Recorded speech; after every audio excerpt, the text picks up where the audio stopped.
জমির মূলর ক্ষেতগুলোর কথা বলছি। আহা, ওই 4-5 দিক দিয়ে রামনগরের রাস্তাটা সোজা চলে গিয়েছে। হ্যাঁ, ওগুলো তো আমাদের। এই দেখুন, আপনি ভুল করছেন, মানে সব ভুলিয়ে ফেলছেন। ওগুলো আমার। কি বলছেন আপনি প্রাণগোপাল বাবু? যা বলছেন একটু ভেবে বলছেন তো? ওগুলো আবার কবে থেকে আপনার হলো? কবে থেকে আমার হলো? জ্ঞান হওয়া পর্যন্ত দেখে আসছে জমিগুলো আমার। যাই বলুন, আমার কিন্তু এসব কথা একেবারে বিশ্বাস হচ্ছে না। আমি না হয় আপনাকে ওই দলিল দেখাবো, তাহলে হবে তো? অবশ্য ও জমি নিয়ে এক সময় খুব লাঠালাঠি গেছে, কিন্তু এখন তো এই তল্লাটের সবাই জানে জমিগুলো আমার। আচ্ছা ঠিক আছে, ফালতু তর্ক করে কি লাভ? আমি আপনাকে আরেকটু সবিস্তারে বুঝিয়ে দিচ্ছি। দেখুন, আমার কাকিমার ঠাকুমা আপনার প্রপিতামহের চাষিদের ওই উঁচু জমির মূলর ক্ষেতগুলো কিছুদিনের জন্য ভোগ দখল করতে দিয়েছে।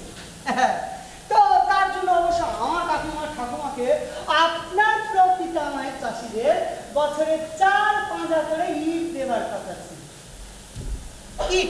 ইট দেখেছেন তো?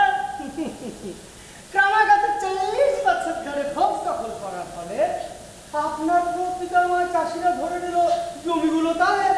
আর এই কথা শুনে আমার কাকিমার ঠাকুমা। কি বলছেন আপনি এসব? হ্যাঁ, আমার ঠাকুরদা আর ঠাকুরদার বাবা মিলে ওই জমিগুলো রামনগরের রাস্তা দিয়ে বাড়িয়ে গেছে। এ নিয়ে ফালতু তর্ক করার কোনো মানেই হয় না। আমি তো বললাম আপনাকে দলিল পত্র দেখাবো। দলিল? এতে আবার দলিলের কি আছে? এমন সব কথা বলেন না আপনি, ভাবলেও অবাক লাগে।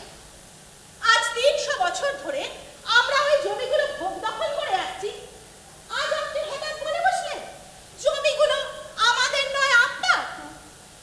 অবশ্য ও জমির দামই বা বড় জোর 5,000।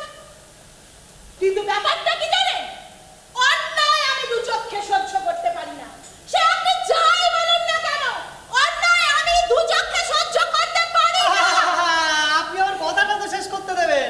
আমি তো বলছি, আপনার প্রপিতামহ চাষিরা আমার কাকিমার ঠাকুমাকে ইট তৈরি করে দিত। হ্যাঁ, দিত। তাই তাদের খুশি করার জন্য আমার কাকিমার ওইসব কাকিমা ঠাকুরদার আমি কিচ্ছু বুঝি না। ওই জমিগুলো আমাদের, ব্যাস। জমিগুলো আমার। এই বসলুম এখানে। আপনি দিনভর এখানে বসে বসে বকবক করুন আর গন্ডায় এরকম পাঞ্জাবি চাদর কাঁধে দিয়ে বসে যাবেন। কিন্তু আমি সাফ বলে দিচ্ছি, জমিগুলো আমাদের আমাদের আমাদের। আমরা অন্যের জিনিস নিতেও চাই না, আমাদের জিনিস কাউকে দিতেও চাই না, ব্যাস। দেখুন, ও জমিগুলো আমি নিতে চাই, শুধু আমার একটা প্রিন্সিপাল আছে কিনা। দেখবেন ও জমি সব আমি আপনার নামে লিখে দেবো। কি